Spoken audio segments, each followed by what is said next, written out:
This is Halloween. This is Halloween. Halloween. Halloween. This is.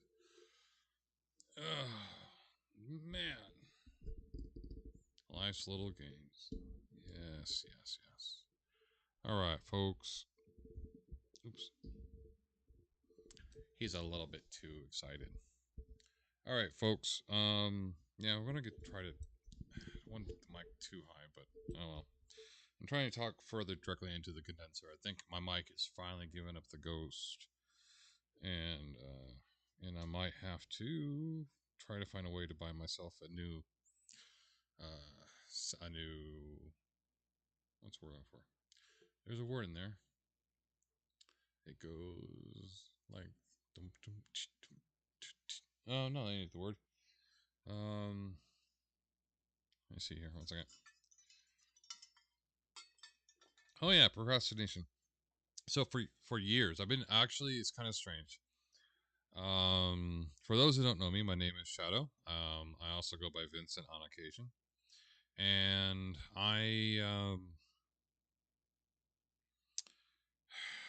I've been streaming for almost.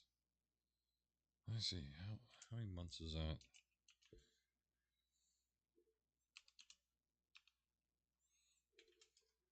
Almost 6 years, 7 years actually, 6.25 years. Um, yeah, I got into streaming because I watched a few people stream and I'm thinking, hey, this is a good way to have a conversation with people, good way to have a conversation with yourself. And so I decided, yeah, let's stream. Um, so that was my idea, and so I've been kind of putting things off, and I need to get new equipment. I do have the microphone, and I need the soundboard, or at least an adapter so that I can use not Phantom sound, Phantom power, because the new mic I have requires Phantom power. I bought a. Let's see if I can find all the stuff. There's that, and there's that. There we go. So when I bought the mic, I bought a shock mount for it, and it was a crappy shock mount. When I mean crappy, I mean it was just, yeah, it was just a cylindrical disc, and that was it. It wasn't really much of a shock mount. Like this has an actual shock mount. See, there's a shock mount. So I did some more searching, and I finally found a shock mount. So this is a shock mount that's designed for um, Blue Ember style microphones, and because they have to have a specific style base to their microphone, and as a result of it, it doesn't. This right here is a generic plug into the line in or the mic in on the back of the computer, and that's it. There's nothing special I could do. I mean, I could bring up a soundboard. Let's see, where's that soundboard? Sound settings. No, not you. Where is? No, it's Realtek. There it is. Realtek audio console. So I can bring up the audio console, and it has its own settings I can do to boost it. Like I can boost the mic a little bit here. Let me see here. I don't know if that really makes. Oh, that makes a lot of difference. There we go. Okay, we got the mic boosted a little bit, and yeah, you can actually add some settings, change the default format, and always improve things in that nature. So let's bring the mic back a little bit, since obviously I got the sound up and I can bring the mic down. Okay, so yeah, there's very little I can do with it. And it's kind of disappointing because you want to play with these. I do have an equalizer, I guess, but it's all digital. It's no hardware. There's always a catch to it, to the numbers. So yeah, and yeah, for months and years I've been putting off buying other things like comic books and action figures and statues, paintings, posters, pictures. Oh, a whole lot of stuff. And things like this guy right here. This is an actual Neko design Freddy Krueger glove. Right here. I bought it for $100 and from a previous person. I say again, buying stuff I probably shouldn't have, but I noticed that the person wanted to try to wear the glove. Now, what Neko does, Neko actually seals it in. You can see the stitching coming out in the glove there, right here along the hand here. So the guy took the stitching out because normally it would be just sealed onto this plastic hand here that says NECA. Sorry, not Neko, NECA. So this is an official NECA set replica of Freddy Krueger's. There we go. Glove right down to the this is the weld point that he put on these blades for this one particular blade. Yeah, I had to buy it. I'm a big Nightmare on Elm Street fan. And had to put it out for Halloween. Yeah, and that was the thing. I put it off, and that's procrastination setting it. So I will be moving in a few weeks, about 3 weeks actually, and in doing so, I hopefully will have a better location, stuff, better backdrop behind me than the green screen, which is fine. The green screen is fine when it works, but I don't have great lighting. I just have this one big giant single lamp over here, and that's pretty much it. And of course, the acoustics is kind of off a little bit, so I'm gonna hopefully the room. I'm one of two options. I'm either going to split the room that I'm sleeping in and do the work in, or use. There's an actual third room that's about a small size computer room that I could probably do it. And I'll definitely have a lot more of my collectible stuff on display at this point. So that's coming up soon. All right, so that's pretty much it at the moment. And I was gonna start this off with a little music. Oh yeah, if you notice on Rumble and on Twitch that there's a kind of a title skippage. What happened was the app that the streaming tool. Speaking of which, let me check my shirt. What it did, there was a hiccup, and so it only streamed on Twitch and not Twitch. It only streamed on X. God, when does that? And YouTube. It didn't stream everything else. Let's see. Let's see. Oh, he's live, and currently says I'm live with no viewers. Not to be expected. It's what I get for not consistently streaming, doing consistently being part of the community. I let my own personal demons get control of me and get in touch with me, and that's what took a lot of my problems. So in the meantime, we're going to do some yacht rock real quick here, and this is the Professor Nick Harrison doing yacht rock. 2, here I go again. And if anybody could figure out who the band that he turned into a yacht rock song, yeah, I guess something World of Warships. So here we go.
Hey, Malcolm. Here I go again.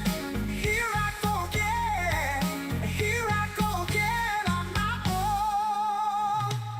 'Cause I know what it means to walk along the lonely street of dreams. And here I go again on my own. Going down the only road I've ever known. Like a drifter, I was born to walk alone. And I made up my mind, I ain't wasting no more time. And here I go again on my own. Going down the only road I've ever known. Like a drifter, I was born to walk alone. 'Cause I know what it means to walk along the lonely street of dreams. And here I go again on my own. Going down the only road I've ever known. Like a drifter, I was born to walk alone.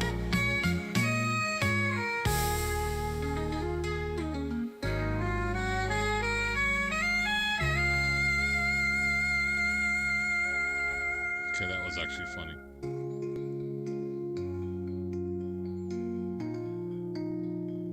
So this is Nick Harrison used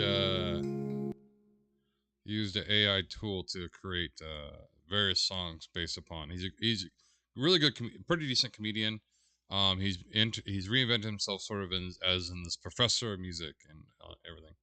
And so this is one of his songs that he used the AI generator to convert a rock song. Matter of fact, it's a White Snake song into yacht rock. Now, there's the AI generated picture here is so disturbing because these hips, these legs, does not match right. He's missing his thumb, as you can see right there. I don't know what that little flap is, so it's kind of funny. All right, so we got that settled. Yeah, hello, Malcolm. I'm just chatting away here. Got some couple news as we know in the world of gaming. Some Dragon Age Veilguard has come out, and I played a couple hours of it already. I haven't done a whole lot into it.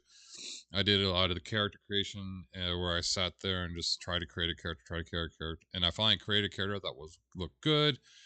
I actually, in my Dragon Age Inquisition, I created a female Canary, using the facial features to Angelina Jolie because she's one of my all-time hottest actresses, I think. Although she's not aging well, but I still think she's cute. And then I got into the gameplay, and she barely looks anything. It's like there's a 10% drop, or whatever you created in difference to what's actually in the game. Like the nose now all of a sudden doesn't look right and stuff like that. It's kind of weird. And another issue I have discovered with it, I don't like that the jump key is the F key instead of spacebar. E's action, F, spacebar is dodge. You could also use the side mouse buttons for dodging and for blocking, and the blocking timing, I just suck at it. I did one fight with a boss, and he kicked my ass twice. And the third time, I got him to stagger, and then I killed him. Barely 5 minutes into the fight, and he's instantly dead. I'm like, how? Okay, whatever. Odd. So that was kind of an issue I have a little bit. Yeah, and the keyboard layout change I made didn't stay. When I shut down the game and did some World of Warships and chatted with a few of my friends, I went back into the game. I went to load, and I went to jump, and it didn't jump. It dodged. I'm like, what the crap? Why is it dodging? And then I realized my keyboard layouts never stuck. They reverted back to the default layouts. It's like, all right. That's one thing. Another thing is the creative licensing that the writers took to the game.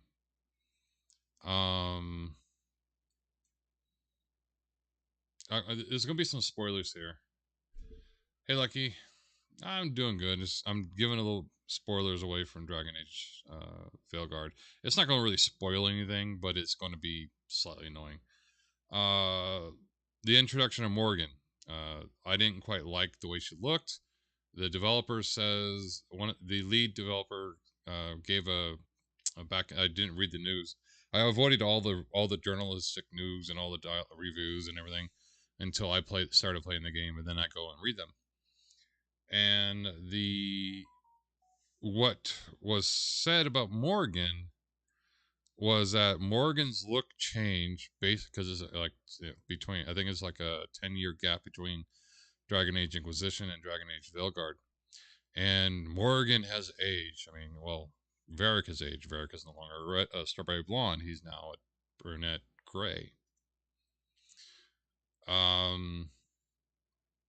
But Morgan makes an appearance, and they talk about the Alluvians in on how Barla, I think it's Barla. Don't remember names, but Barla is um, a veil mage, or what do they call it? She's an elf that studies the veil.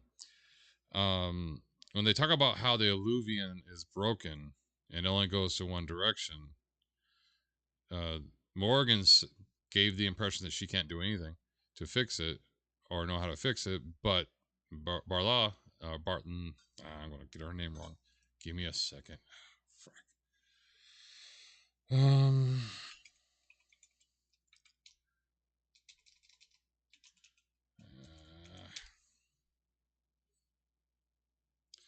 Well, Bellara, the Veil Jumper. She says that she could fix it because she could fix everything. She's been studying Alluvians longer than anybody else. Well, Morgan's older than her. And then Morgan exclusively studied the Alluvians. Happy Halloween. Studied exclusively studied the Alluvians in Dragon Age Inquisition. Matter of fact, she traveled in Portal. She showed the Alluvian train station type place, and how all of them are not working and broken, and she's working on getting it fixed. How she's in Dragon Age 1 and Dragon Age 3, she manipulated Alluvians and got them working, and basically she has a better understanding of the Alluvians like I think anybody in the game. And of course, she's like, oh, I can't fix it. I don't know what's broken. Okay, that's odd. Then what another thing about her, other than her looks, that's entirely different. The creator said that she's trying to embrace her mother finally, because of course Morgan is a offshoot, cloning essentially of her mom. That you find out in the first and second game. In the first game, when Dragon Age 1, 2, and 3 was created, when Dragon Age 1, you're able to import your data from 1 to 2, and then 2 goes to the keep, where you then can modify and make sure all the fixes and everything else. And then what you do in Dragon Age Inquisition also gets ported to Dragon Age The Keep, which is the website database essentially of every character you have, every save, what their story path is, what the tapestry is for that, and how the world can be you see it. In Dragon Age Veilguard, they got rid of all that. Everything doesn't matter.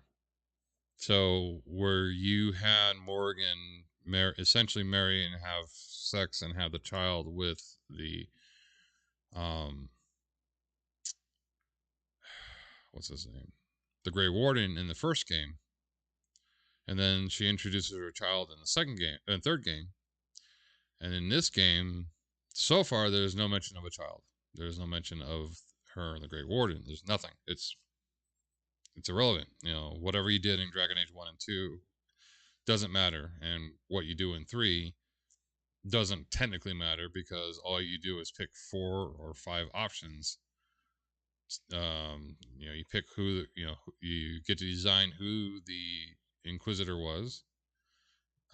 You get to pick who, whether or not she romanced anybody or he romanced anybody. And you get to pick if the Inquisition has been disbanded or still fighting on. And then you get to pick whether or not you decide to spur Solus or try to save him. That is the only options you have in with the game, or from Dragon Age 3. Whatever, so everything else is gone. Doesn't matter. It's you're wasting your time. If I tell you to go back and play Dragon Age 1 and 2, which I would, then eventually play 3 and then play Veilguard if you want to experience the entire Dragon Age series, it doesn't matter. You could just play 3 and try. You could play 3, get an idea of your choices that you're going to make in Dragon Age 4, the Veilguard, and then that's it. You don't need anything more than that. Yeah, I've already posted a couple things. Like I didn't like the changes they made to the Darkspawn. I am more likely not going to enjoy the interaction with the Grey Wardens. I am the completionist in me still wants to create a mage, wants to create a Grey Warden, wants to create a all the factions essentially. I like the idea that you can pick. That's the one thing about Veilguard like so far is that you can pick your race, your sex, or I'm not going into the gender politics stuff. Um, you can pick your what faction you are. There's like 5 factions you get to pick from, and then play the game. And each one, I'm guessing that whatever you pick in those factions affects the gameplay. What it affects for your gender affects the gameplay. I didn't like the idea that when picking your voices in the character creation, yeah, I'm jumping around a lot. Sorry. You got only to pick a voice being medium range, and I don't know why they give ranges in there. It should be pick voice 1 and 2, and then you got mid range and low range. There is no high pitch range. There is no upper voice range you can pick. At least on the female side, I usually play the game first through as a female character, and then play it as a male character, and then alternate. So I can try to maximize the romance options, which in this case it may be a little different. So yeah, that's so far my Dragon Age Veilguard review. I am not like most people who are Dragon Age fans are not quite happy with it. It's disappointing. It really is. The idea that they're claiming this game is for the fans and that the fans will absolutely love it, and then they do this. They do something that, I mean, I was watching a female Twitch streamer. I found her through YouTube actually, and then went to it on Twitch, and she was complaining that she couldn't make a female character to look like her. They couldn't, because one, you can either there's only 2 types of breast sizes, or well, the breast range goes from A cup to B cup. No matter the size of the character you pick, being Canary, being human, being elf, being dwarf, that is your sizes. You can be a 38B or 38A, or because you expand the chest size, but you can't expand your breast size. I'm half expecting that some of these fixes are going to appear on Nexus mod, and Nexus mod is going to ban anybody who makes some changes because they're going to call them something not nice. So I did a I did do a screenshot. Apparently, there are. Is that it? No, that's not it. That's not what I want. There are already mods on Nexus Mods that you can. So funny. No, that's not it either. Sorry, I'm trying to find it and I'm failing miserably at it. Oh, what the hell? I know it's here. Here we go. So there are currently 3 mods on Nexus Mod dealing with the Veilguard game so far, and one is CPU and RAM processing ability, the anti-stutter performance, which I did hit, and Bloom Be Gone. Those are the 3 options you can get. They actually put that in the picture. Yeah, those are the 3 main options you can get for mods right now. I expect more to come in the future. I just don't know when. Let's see, is there anything else? Other than that, yeah, that's pretty much I have so far right now. I'll have more later. In the meantime, since this is Halloween, and of course, in Halloween you gotta look at some horror films. I have been doing my 31 Days of Horror, and my final one for the last day is, drum roll please, it's called Halloween's Night, and that is what the subject is for day 31. And I picked, of course, 1978's Halloween, because gotta. But in the meantime, Good Bad Flicks has put out a new 5 overlooked films, mainstream horror flops. We're gonna watch this together because this is actually a really good channel. I recommend it. Yeah, go do and yeah, we'll get back to everything else. All right, yeah. So this is, of course, you're not gonna look right. There we go. Done. Okay.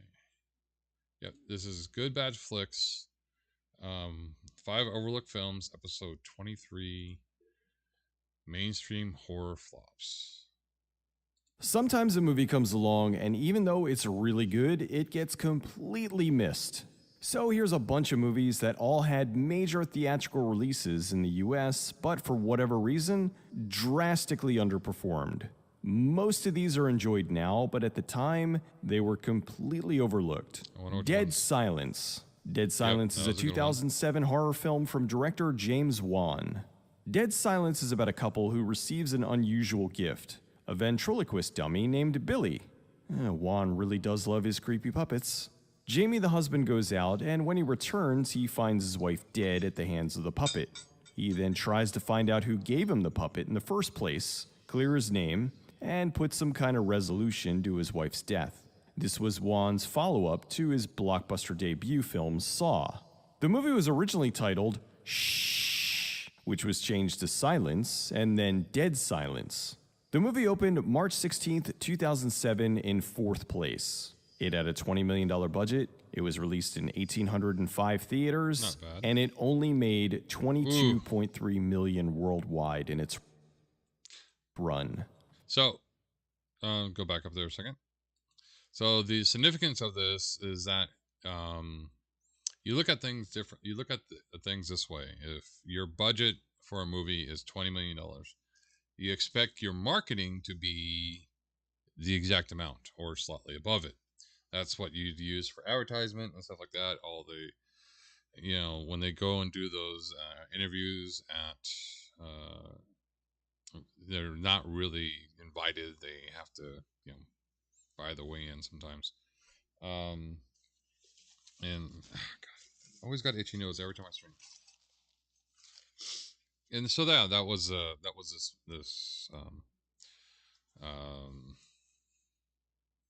this movie, in this case here. So the box office only took 22 million worldwide. That means that they had a budget shortfall of $18 million. Pretty much the celebrities got paid, and that's pretty much it. Or maybe not get paid. Well, they have to get paid first up front. So they didn't recoup their sales essentially. In its run. Kind of crazy to think that one of the biggest directors currently had his second major film flop. Lee Winnell, the writer for Dead Silence, spoke out on his blog about how, while the film was a flop, he learned a lot about what not to do in the movie industry. Wan said that many people who saw the film were initially disappointed because they were expecting it to be more like Saw. While Dead Silence was initially a flop, Oh, okay. How does this like look in any way shaped like Saw? I actually watched Dead Silence. I really enjoyed it. It was as horror films goes, it had a good premise and a good idea, and this doesn't scream Saw at all. Matter of fact, I even know that the guy did. I didn't read. I never looked at the poster. I just saw, oh, this is a pretty cool movie, and then it's from the director and producers of Saw. Saw was actually a good one. Saw everything else after that, not so much. It's all about how can we kill somebody. it has found its audience over the years, and now it's pretty well liked. It's recouped its budget over the years with cable and DVD. Dead Silence was released on Blu-ray by Universal in 2015, but then got a lovely 4K release by Shout Factory in 2023. It's currently available for streaming on Peacock, but it's leaving at the end of October. The Ruins. The Ruins is a natural horror film from director Carter Smith. The Ruins is about two couples on vacation in Mexico. They explore a forbidden Mayan ruin and get trapped on the top by hungry carnivorous plants. Okay, if you haven't seen the film, that may sound ridiculous, but I assure you, in the context of the movie, it is quite scary. It is. This is one of the more brutal mainstream horror films out there. The vines do not mess around, and when someone dies, it's rough. While the film takes place in Mexico, it was shot in Queensland, Australia. The movie was written by Scott B. Smith, who wrote the novel the film was based on. The novel was sold to be adapted to film before it was even finished. The movie was released on April 4th, 2008, in 5th place. It had a $25 million budget. It was released in 2,812 theaters and only made $22.8 million worldwide in its run. That was really unfortunate. The movie looks great, and it's refreshing to have a horror film this brutal that takes place in broad daylight. That helps to make the movie stand out beyond a lot of others that will hide things in darkness. Here's this gorgeous location filled with these horrible monsters that'll drain the life from you. The movie was released on DVD and Blu-ray. It's currently streaming on Paramount+. Turistas. Okay, pause for a second. Yes, The Ruin is a really good movie. It definitely it was definitely not what I expected when I first saw the trailer for it. The original trailer doesn't give anything away. It is phenomenal in its selling point. And so when I went and saw it, I thought it was great. It was phenomenal. Highly recommend it. If you love horror films, that is one of the movies you got to watch. All right, back to Turista. Turistas is a horror film from director John Stockwell. It's about 3 American tourists backpacking their way through Brazil. Ooh. After a bus crash, they're stranded. They join up with some other tourists and spend the night at a local cabana where they all get drunk and wake up to find out that they've been robbed. Without any money or luggage, they enlist the help of a local who may have other things in mind for them. The director, John Stockwell, had previously done films like Blue Crush and Into the Blue. While he was in Peru, he was robbed by a gang of 13-year-old glue-sniffing kids. On the way home, he read a script from Michael Arlen Ross that was very similar to his experiences, and it resonated with him. He thought it tapped into America's fears of traveling abroad. Although considering what he encountered, it seems that at least some of that fear is warranted. The movie was one of Olivia Wilde's earlier productions. She didn't really blow up until 4 years later when she starred in Tron Legacy. Turistas opened on December 1st, 2006, in 8th place. It had a $10 million budget, it was released in 1,570 theaters, and it only made $14.7 million worldwide in its run. $6 million. For some reason, when this first came out, I thought it was going to be awful, but I was surprised at just how good it was. If I remember correctly, the director was having trouble at the time because he wanted to have the movie be R, but the studio was pushing for it to be PG 13, Ugh. which may have been my issue because so many horror films were being neutered at the time. The movie did finally. Okay, pause for a second. Yeah, PG-13 stuff was just awful. I don't know why they went into that nature. It's just better to have it, you know, when I grew up, it was G, PG, um, R, NC-17. That's a funny one, and then X. Um, yeah, I never quite understood why they added PG-13.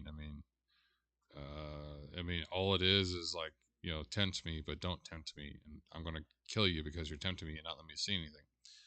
So if you're gonna make a bloody, and it's gonna be a horror film, it has to be R. It can't be anything else. Finally get released with an R rating, but it drastically underperformed. Maybe the terrible posters to blame? Turistas was released on DVD and Blu ray, but they're out of print and go for an insane price on the secondhand market. It's not currently streaming anywhere that I could find, but you can rent it video on demand. My Soul to Take. My Soul to Take's about a serial killer called the Riverton Ripper, who returns from the grave to hunt 7 children who were born on the day he died. The 7 children are outcasts, and each one carries a different trait from the Ripper. When the people in town start dying, all eyes are on the Riverton 7, thinking that one of them may be responsible. My Soul to Take was a big deal for horror fans. It was the first film that Wes Craven wrote, produced, and directed since New Nightmare in 1994. So that was a 16-year gap. I'll have to watch that. In 1996, Craven directed the hugely successful Scream trilogy, and in 2005 he released 2 films, Cursed and Red Eye. I like Cursed. Red Eye, the smaller of the two, went on to gross $96 million against its $26 million budget. Cursed, however, lived up to its name. The movie suffered from repeated forced studio rewrites, which led to them reshooting a rumored 80% of the film. The original budget was $38 million, but with all the reshoots, it's said to have ballooned up closer to $100 million. The movie only pulled in $29 million worldwide. My Soul to Take also seemed to be having problems. Filming started in 2008 for a planned release in 2009. However, it slipped from there and it wasn't released until October of 2010. Ouch. The movie opened on October 8th, 2010 in 5th place. It had a $25 million budget. It was released in 2000. Okay, I gotta look before we figure out what the detriment costs. I have to find out what also came out in October 2000. Let's see.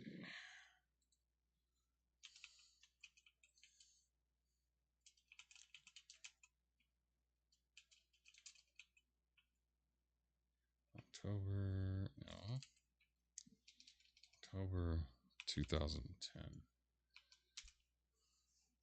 What was it fighting against?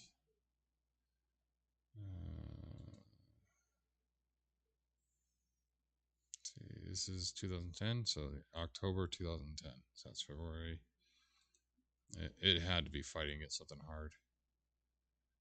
Could have been James Bond. That's about the right time. Well, usually October, November around for James Bond.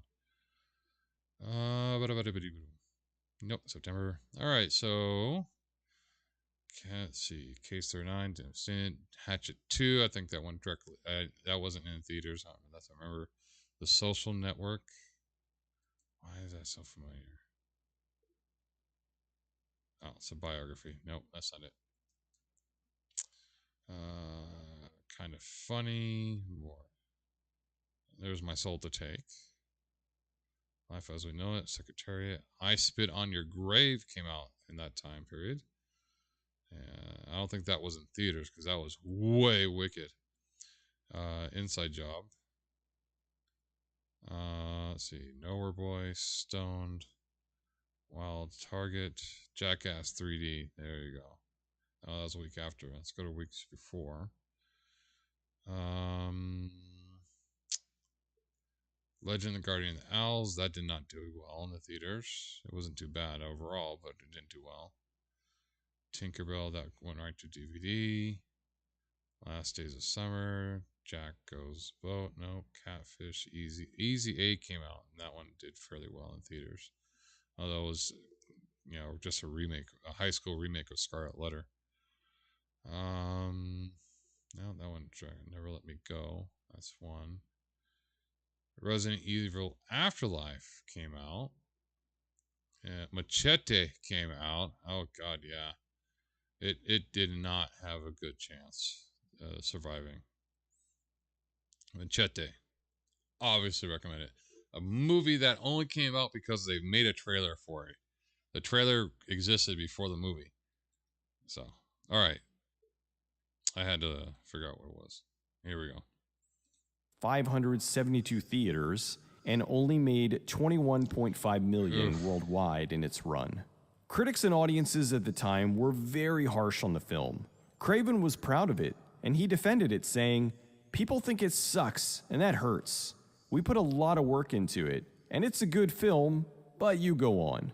Craven returned to the Scream franchise and made Scream 4, the last film he directed. He sadly died of a brain tumor 4 years later in 2015. Yeah, I think My so Soul sad. to Take deserves another shot. While no, it's not Craven's best work, it's not nearly as bad as critics made it out to be at the time. It's a creative idea, and it's just a good old-fashioned slasher with a slightly shinier coat of paint. Something that may have hurt the film when it was released was that it was one of the films that was converted into 3D in post, There which you screwed go. up a few movies at Yeah. the time because in general, movie Jackass audiences 3D weren't came really out that into the Afterlife. 3D craze. Yeah. Or at least weren't into it as much as studios wanted, since they were charging more for a ticket.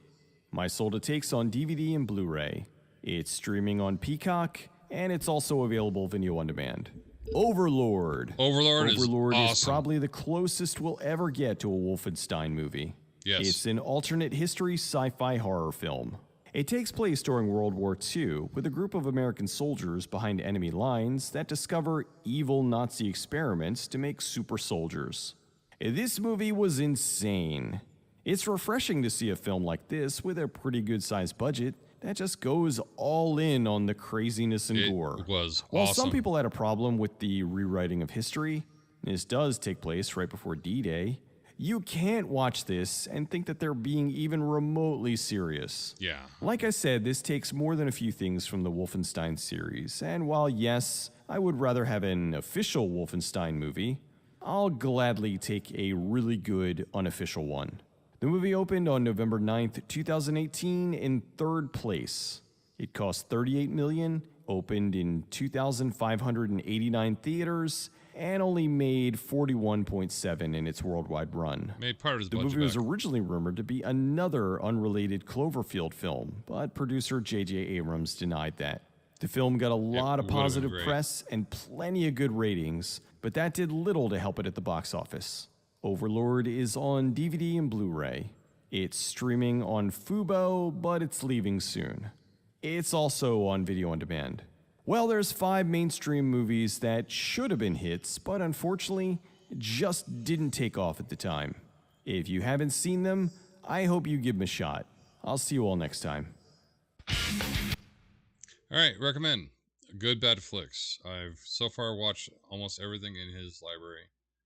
I'm almost I've been watching his stuff for the past few years, and he does some really good research work, does some really good behind the scenes work.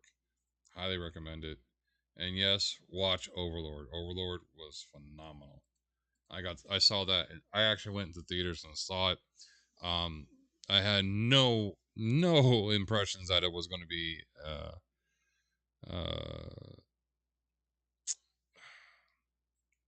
a serious film dealing with World War II. Yeah, it had some elements of World War II in it, and it had some things that you got to deal with in World War II. But yeah, excuse me. There is no way that you would think that to be World War II accurate. It's much like The Keep. The Keep is another one of those underrated films that I recommend watching. I'm not sure Good Bad Flicks did a review on it. I got into The Keep based upon a RPG settings for it, and then I found out that it was a movie, and so then I watched the movie. Then I found out it was based off a book, And so I read the book, and I felt, as a horror film genre stuff goes, The Keep is phenomenally well. So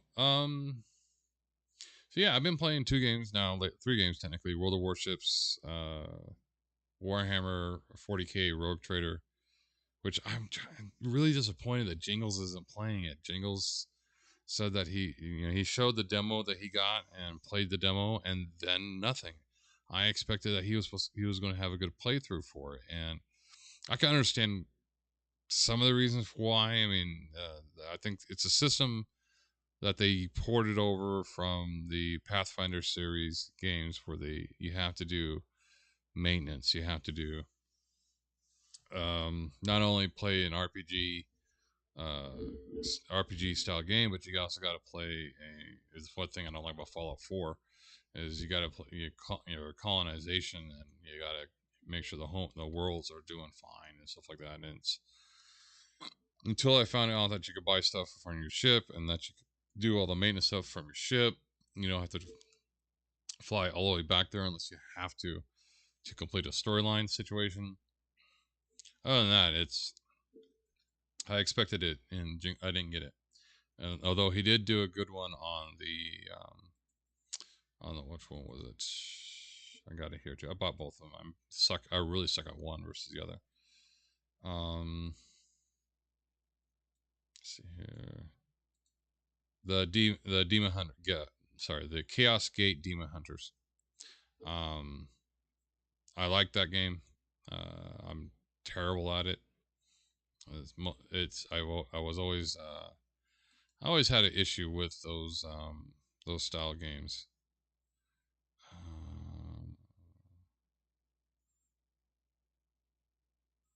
Coming in 2025. Sorry, my ADHD distraction meter went off. I tend to do that a lot. I tend to jump around on my mind. If you haven't heard me talk, then yes, I jump around a lot, and I don't express when I start mumbling. When I start toning down what I'm saying, it gets kind of frustrating. Not just for you, but for me too. Oh yeah. I think we're going to end this on a really odd note story. I have quite a few experiences. I have kind of stupid experiences. Like most people, you feel like you want to tell a story. You want to write it in a journal. I wrote it in a journal before, and my journal just turned into me being a whiny little punk for pining over a girl. Majority of the stuff written that I wrote in my journal. But so some of the stories I have is stories that were told by my parents, told by my family. So I told the story of my first incident with my second to the youngest sister. She's 3 years older than me. Or 2 years and 2 months, something like that. No, 2 years and 9 months older than me. So not quite 3. Only 3 when we pass each other eventually. So my dad, it was just after Thanksgiving, and I was a year and a half old. So yeah, November. So yeah, I was a year and a half old. I was already walking and climbing at that point, according to my mom. And I have a scar on my thumb here. Can't quite show it to you because it's faded enough where the major part of the scar is still there, and you can see where the angle of it is, and I got fat fingers now. So the scar, what it does, it goes here, goes up to the knuckle, and then down this way. That's how the scar goes. I made a lot. My dad, it was like I said, just after Thanksgiving. My dad put all the utensils away after they're cleaned, and he put the electric knife up in the like the second or third shelf in the cupboards, but he put it as a whole device instead of after you wash it, keep the blades separated and put the blades in one drawer and the actual electric cutter, electric device in a different location, or at least had the blades separated out.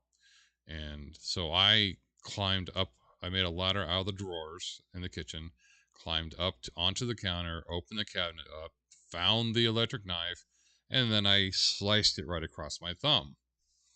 Um, Either that or it fell. It's either I pulled it out or I actually had picked it up and cut myself with it. So my mom quickly wrapped my hand up. Wrapped the cloth specifically around my thumb first, and then around the hand, and then took me to the hospital.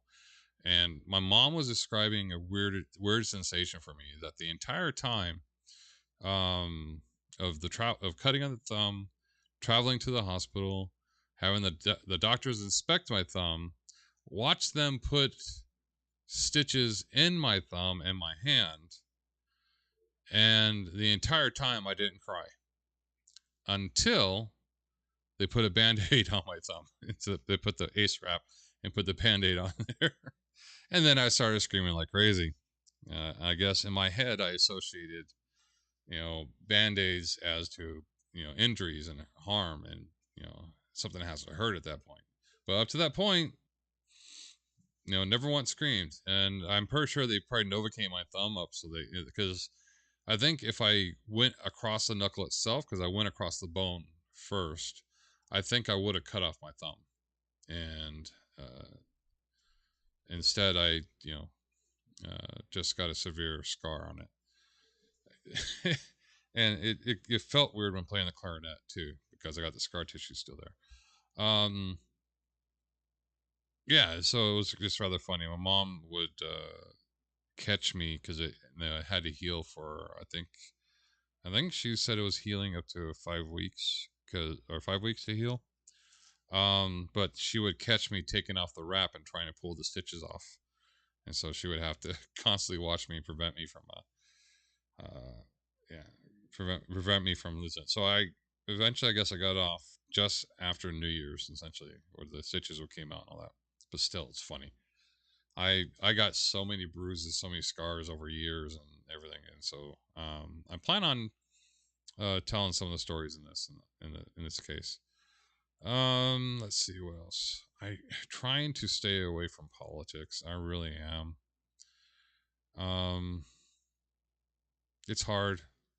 There's a few people I could talk politics with without having them scream at me and call me homophobic, call me racist, call me a bigot, and whatever. Call me whatever isms you can figure out. I will say this, and I've only because I said it on my own social media 4 years ago when I turned 50.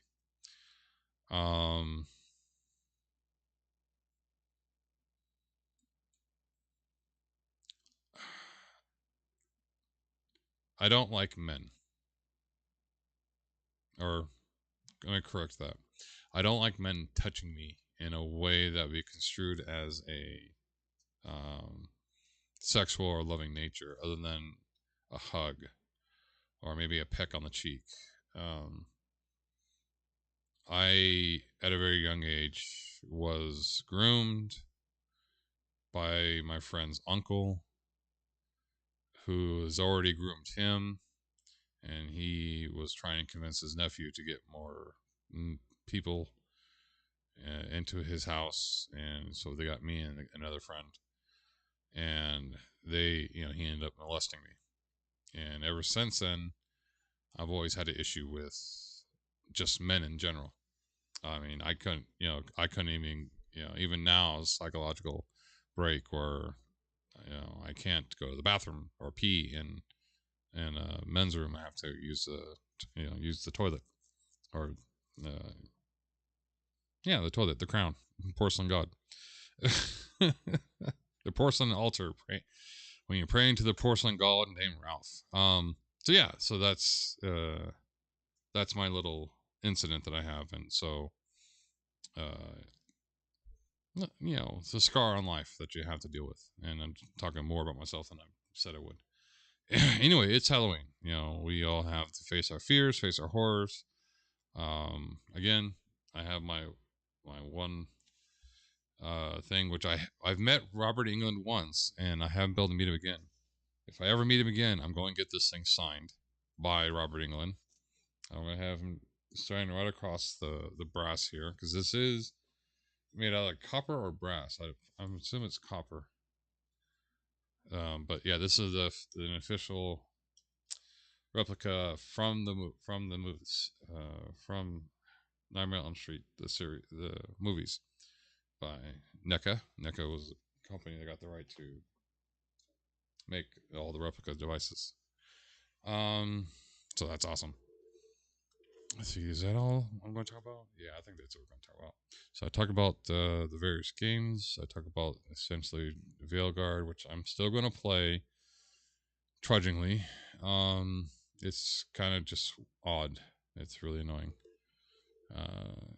At first I wasn't going to buy it. Then I was going to do the pro deal on EA, the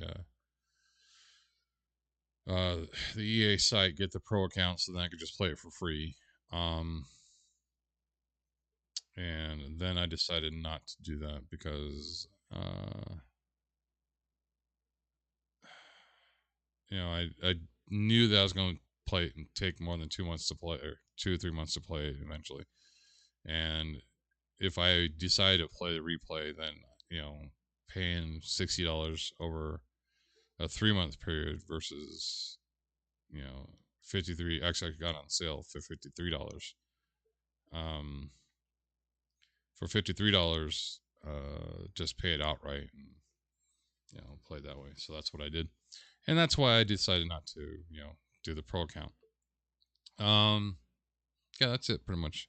Let's do this. Let's try to go out on a high note, shall we? All that depressing talk. No, not that.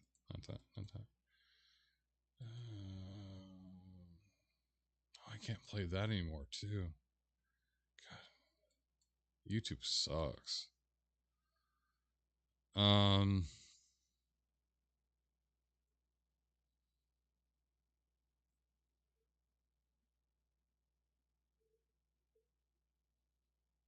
Yeah, we're going to do Answer the Call, by Miracle Sound. What if I told... Not with commercials.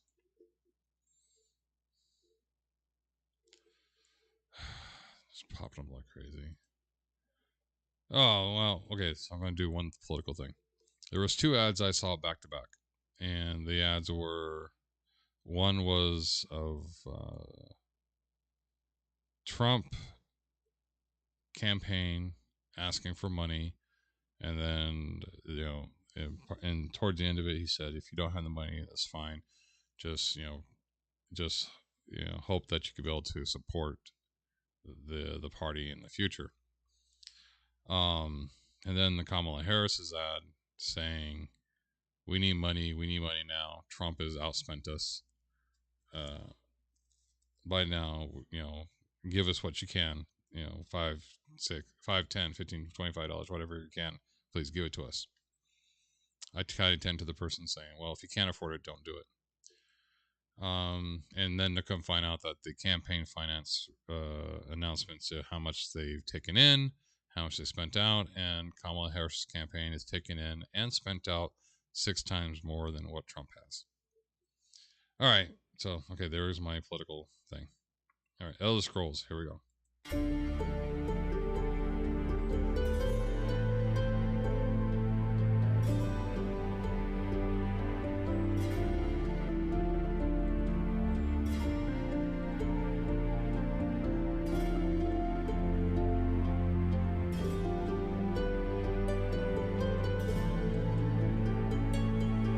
Echoes from the west, great hammers will fall.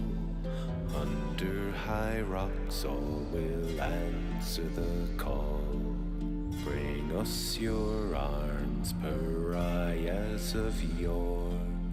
All faces turn out to war. Exiles of the ash,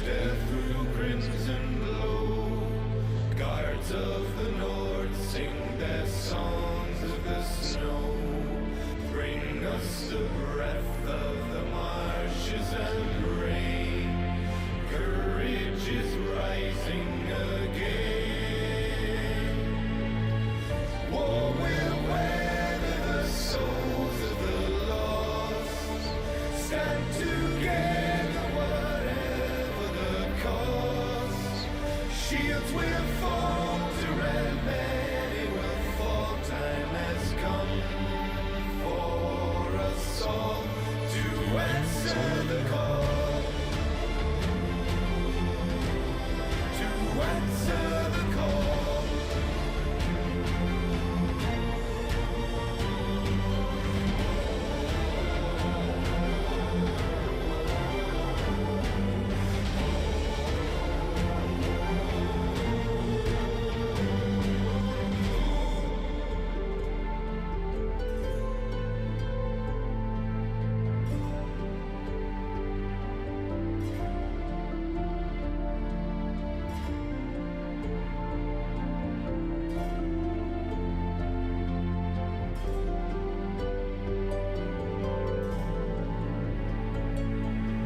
Right of summer shores guide the voices of kings. Children of bark, they will tighten their strings. Bring us the wits of the warm southern sands. Clouds over all of the land. War will weather the souls of the lost. Stand together, whatever the cost. Shields will falter and many will fall. Time has come for us all to answer the call. To answer the call.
Now, I played that game when it first came out, and it was awesome.